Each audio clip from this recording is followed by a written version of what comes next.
You're kneeling on a wet deck in the Aegean, and a sponge diver has just handed you a lump of bronze the size of a shoebox, green with corrosion, heavier than it has any right to be. It looks like garbage.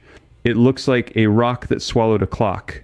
But inside that lump are more than 30 interlocking gears, cut by hand 2,000 years before anyone on Earth should have been able to cut them. That is the claim that swallowed years of my life. The ancient Greeks built a working computer, a machine that modeled the entire sky, and then that knowledge vanished from the world for more than 1,000 years. The first time I saw the X-ray scan, I actually stood up out of my chair in a dark room at 2 in the morning. And by the end of this, I am going to show you why a team of scientists who normally hunt gravitational waves in deep space counted exactly 354 tiny holes hidden inside this object, a number that quietly rewrites what the machine was even built to do. This is not legend. This is fragment number 1, held today in the National Archaeological Museum in Athens. Let me take you back to where it started, because for me, it did not start in a museum. It started with a shipwreck and a dying man. In the autumn of 1900, a boat full of Greek sponge divers was returning home from the coast of North Africa. A storm forced them to shelter behind a tiny, wind-battered island called Antikythera, a speck of rock between Crete and the mainland. The captain, a man named Dimitrios Kontos, decided to pass the time by sending his divers down to look for sponges. One of them, a diver named Elias Stadiatis, dropped over the side in a heavy canvas suit and a copper helmet, down through the blue, down to about 45 meters, and then he yanked the signal rope to be pulled up almost immediately. When they hauled him back onto the deck and unscrewed his helmet, he was pale and shaking. He kept saying he had seen a heap of dead bodies on the seafloor, horses, women, men, all of them rotting in the dark. The captain thought the man had gone mad from the depth, from the pressure, from the wine. So Kontos put on the suit himself and went down to sea. He came back up, holding the bronze arm of a statue. There were no corpses. What Stadiatis had seen, lying scattered across the slope of the seabed, were dozens of ancient statues, marble and bronze, arms and faces reaching up out of the sand.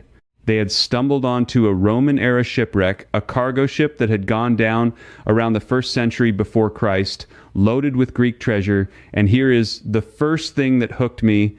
The divers did not care about the lump. The statues were the prize. Beautiful marble horses, a stunning bronze youth, glassware, jewelry, coins. The Greek government organized the first major underwater archaeological recovery in history, and over the next year, those divers risked their lives at a depth that killed and paralyzed several of them, all to bring up the art. The corroded lumps of bronze, the shapeless green rocks, those were an afterthought. They were dumped in crates and shipped to Athens with everything else, and there they sat. For months, nobody looked twice. The museum staff were busy reassembling marble gods.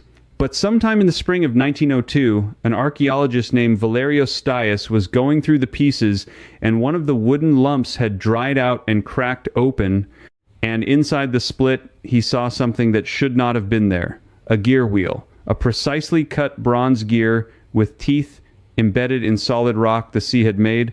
He saw inscriptions too, tiny Greek letters etched into the metal.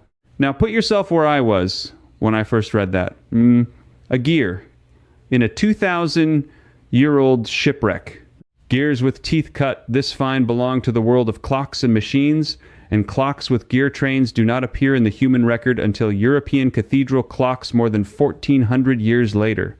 So the obvious reaction, the sane reaction, the one almost everyone had at the time, was that this thing simply could not be that old. It must have fallen into the wreck later. It must be a coin, or a navigation tool, or something misunderstood. Stias argued it was some kind of astronomical clock, and for that idea he was largely dismissed.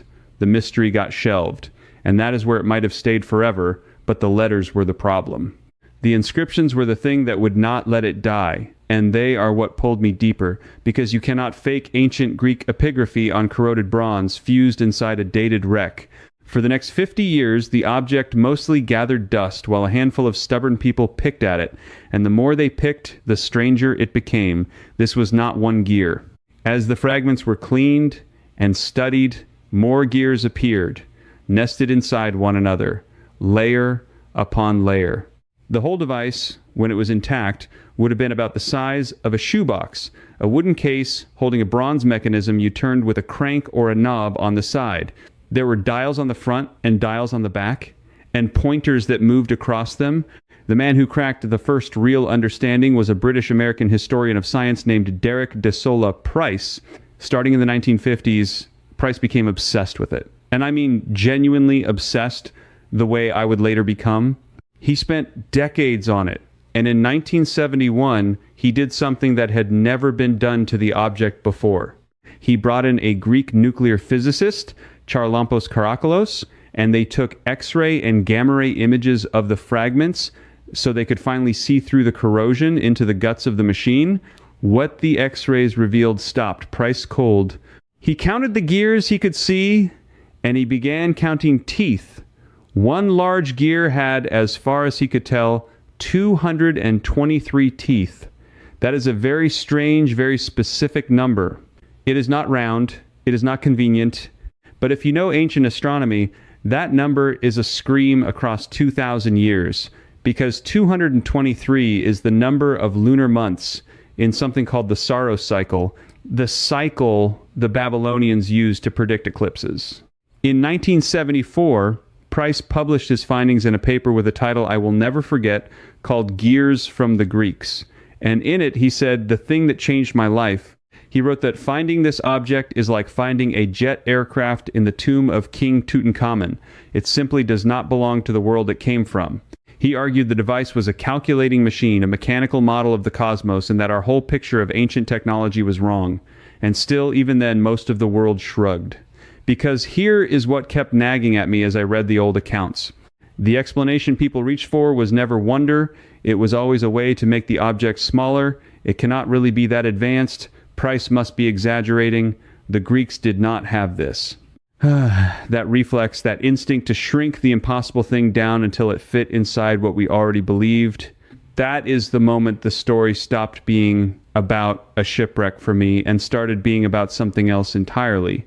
Because Price was working with blurry film, he was guessing at gears buried behind other gears he could not see. He got some of it wrong. And what happened when better eyes finally looked, decades later, did not shrink the mystery. It detonated it. Fast forward to 2005. By now, I am deep into this, reading everything, and a new team assembles with technology Price could only have dreamed of. It was led by a British mathematician and filmmaker named Tony Freeth, working with astronomer Mike Edmonds and Greek and international researchers, and they partnered with two companies. One brought a purpose-built X-ray machine to Athens, an 8-ton device they used to make three-dimensional computed tomography scans, the same kind of layered imaging a hospital uses to see inside your body, except tuned to punch through solid bronze and rock. The other, Hewlett-Packard, used a special imaging technique to read the faint surface inscriptions by lighting them from dozens of angles. They wheeled this 8-ton scanner into the National Museum and they scanned the fragments in 3 dimensions. And for the first time in 2,000 years, you could see every hidden gear, every tooth, and read letters that no human eye had seen since the ship went down. The results came out in the journal Nature in 2006, and I remember reading that paper and feeling the floor tilt. The CT scans revealed at least 30 gears in the surviving fragments, and the reconstruction implied the complete machine had more. The scans let them count teeth accurately for the first time, and the teeth told a story of staggering sophistication. There was a gear train that calculated the metonic cycle, the 19-year period after which the phases of the moon fall on the same days of the solar year, requiring a count of 235 lunar months. There was the Saros dial, spiraling around to predict eclipses, marking which eclipses would be solar, which lunar, even estimating the hour they would occur and the color the moon might turn. And there was something that genuinely does not sound possible. Inside the machine was a pair of gears mounted slightly off-center, one with a little pin riding in a slot cut into the other. A pin and slot device As those two gears turned, that off-center pin made the output speed up and slow down through each cycle.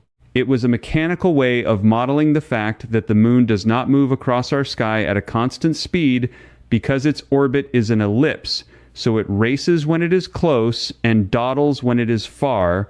That is the theory of the astronomer Hipparchus from the 2nd century before Christ, built into bronze. Someone had taken an abstract idea about the wandering moon and turned it into a physical thing you could hold and crank. Let me put that in plain terms, because it took me a while to feel the weight of it.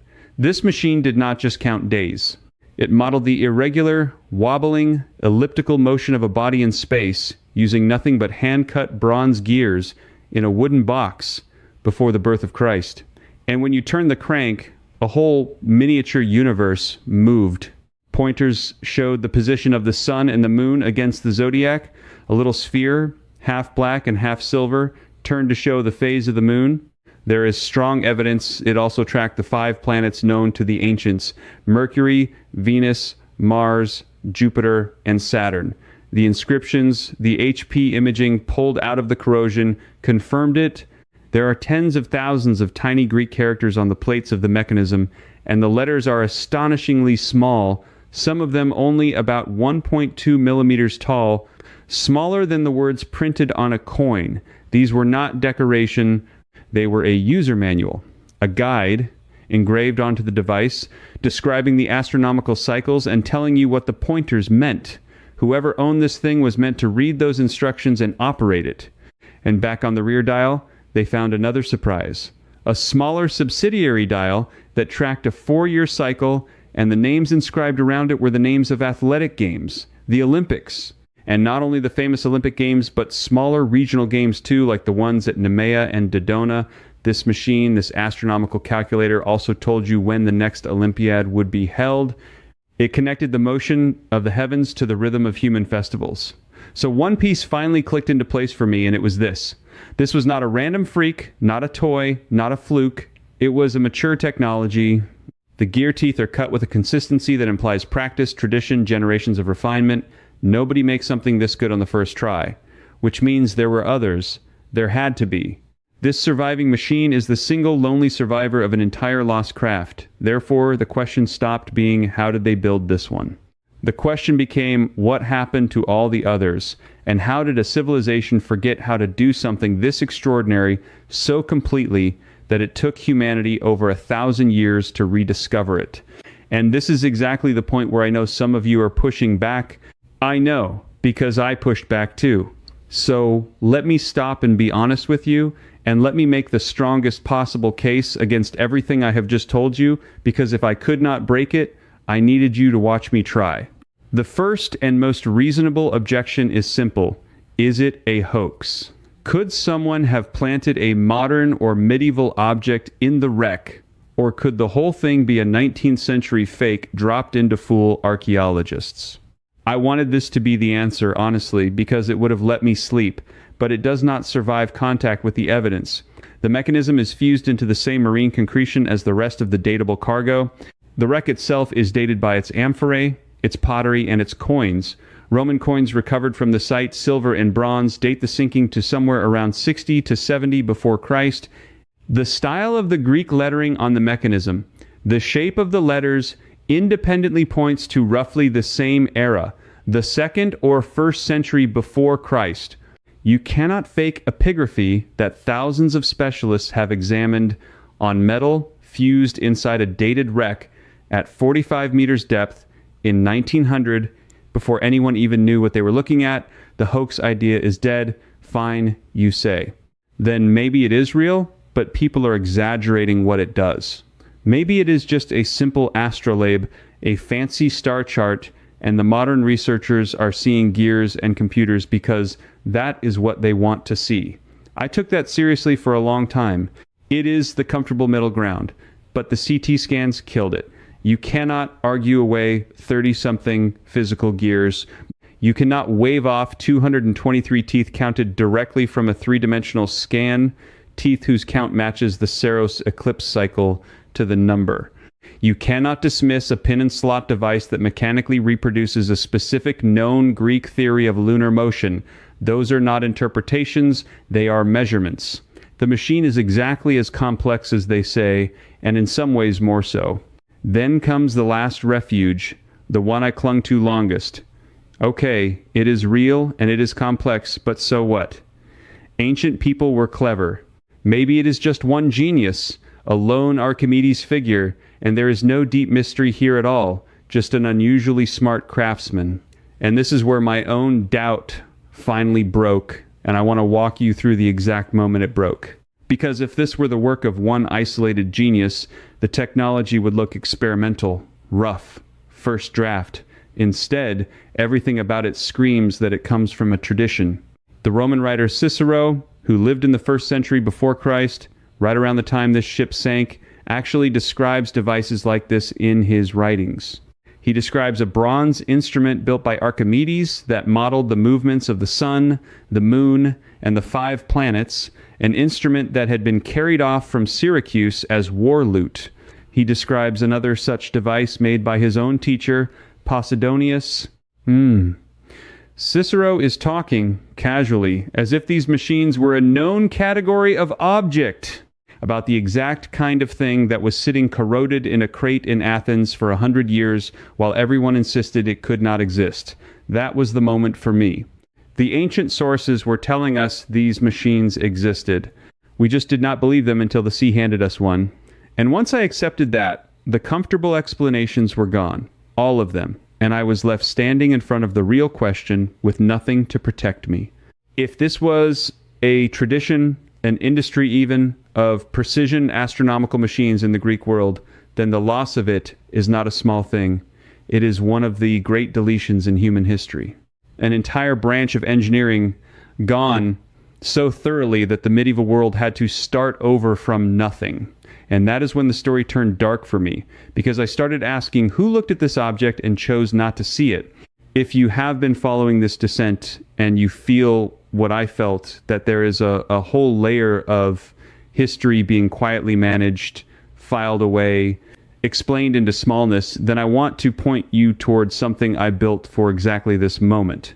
I have spent years pulling these cases apart in a series of digital books called First Threshold, Deep Signal, and Hidden Systems, available for $97 at the link in the description.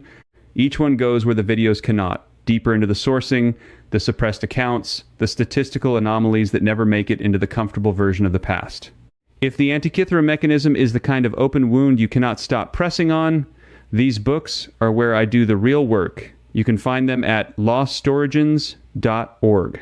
Now, back to the question that kept me awake, not just who built this machine, but who decided to stop asking about it. Here is what I mean. After Derek de Sola Price died in 1983, the Antikythera Mechanism went quiet again. For years, serious follow-up studies stalled. The object was fragile, precious, locked away, and the prevailing attitude in parts of the establishment was that Price had already answered the questions, or worse, that the thing was a curiosity that had been overhyped.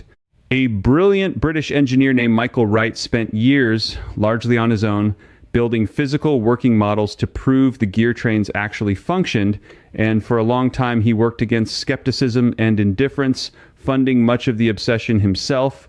The machine that rewrote the history of technology sat behind glass while the field mostly moved on, treating it as a solved oddity rather than the open wound it actually is. Think about that.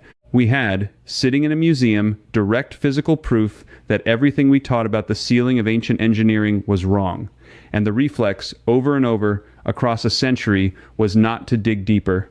It was to file it away, to manage the anomaly, to treat the impossible object as an embarrassment to be explained rather than a door to be opened.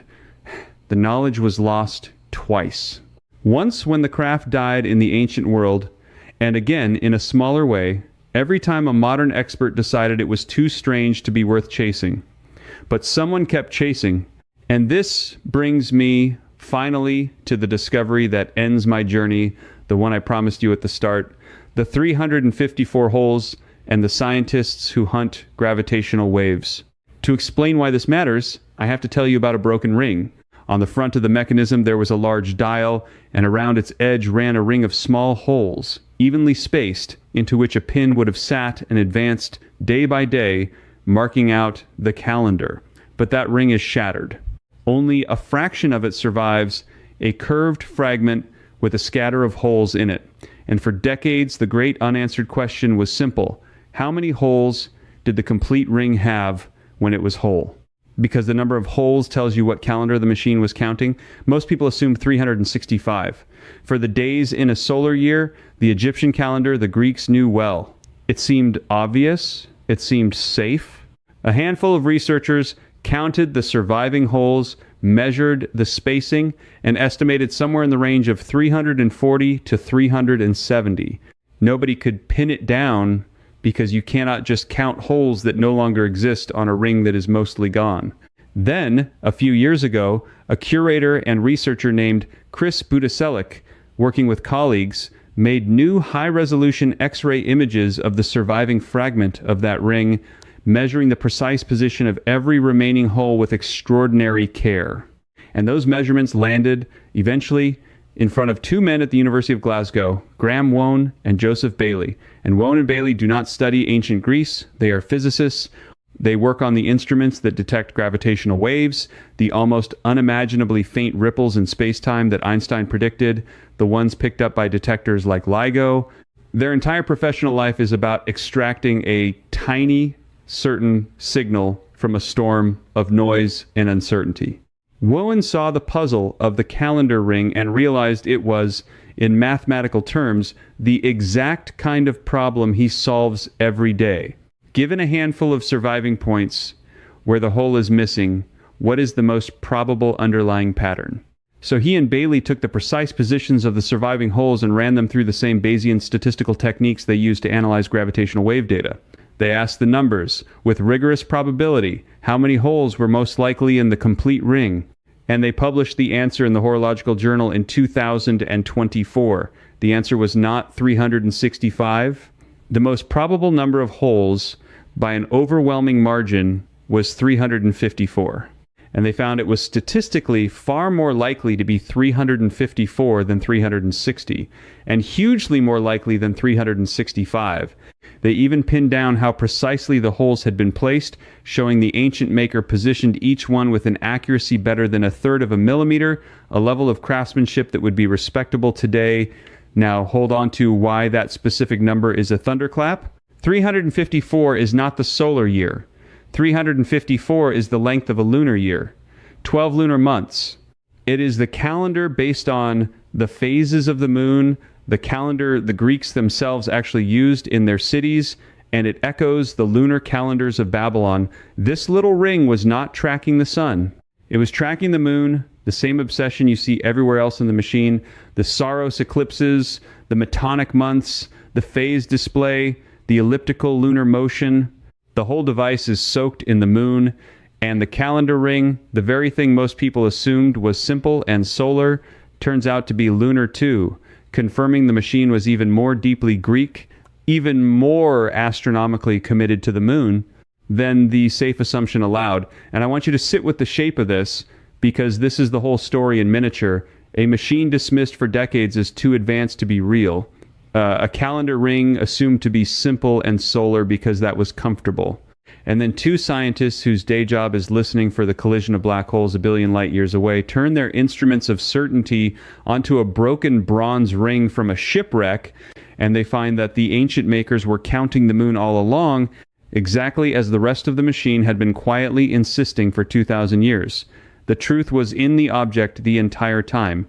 It just took people willing to actually listen to it instead of explaining it away. That is what this whole descent taught me. The Antikythera Mechanism was never really the mystery. The mystery was us. It was our reflex to look at something that breaks our story of the past and to make it smaller, safer, later, simpler, anything but what it plainly is. A sponge diver saw it and thought it was corpses. Museum staff saw it and set it aside. Experts saw the gears and called it exaggeration. And through all of it, the machine just sat there, holding its 354 holes and its 30-some gears and its whispered instructions in letters a millimeter tall, waiting for someone to believe their own eyes. If you have made it this far with me, then you are the kind of person I made this for. The kind who cannot accept it cannot be that convenient full stop that closes so many doors. The kind who looks at a green lump from the bottom of the sea and asks not what is the smallest thing this could be, but what if it is exactly as impossible as it looks. So here is what I want to know from you. Those 354 holes, the lunar year hidden in the calendar ring, discovered by gravitational wave scientists in 2024. When you first heard that number, did you feel it too, that tilt, that quiet chill of realizing they were smarter than we let ourselves believe? Tell me in the comments. And tell me where in the world you are watching from, because I read them, and this is the one place people who refuse to close these cases actually find each other. If that is you, then stay with me, because we keep pulling on the threads that everyone else cut. I have been chasing another one lately, a set of stone blocks weighing over 1,000 tons, cut and moved and fitted in a place where no known machine of the age should have been able to lift them, and there is a single detail in the quarry, one unfinished block still lying in the ground that nobody has been able to explain to me. But that is where we go next. Keep your eyes open. The record is never as closed as they tell you it is. I'm still here because you are. So let me say this plainly. Everything you just watched was the overview. Inside the Unexplained Society, I take you deeper into this exact machine, the full gear train, tooth by tooth, right where we left off. In there, you ask me your own questions and I answer myself, not some robot. You belong with us. Just point your phone at the code, cancel anytime, one click. Now, if this left you wondering how they moved those massive stones, wait until you see Peru's greatest walls. The answers there are truly hard to ignore, and that video is starting right here for you.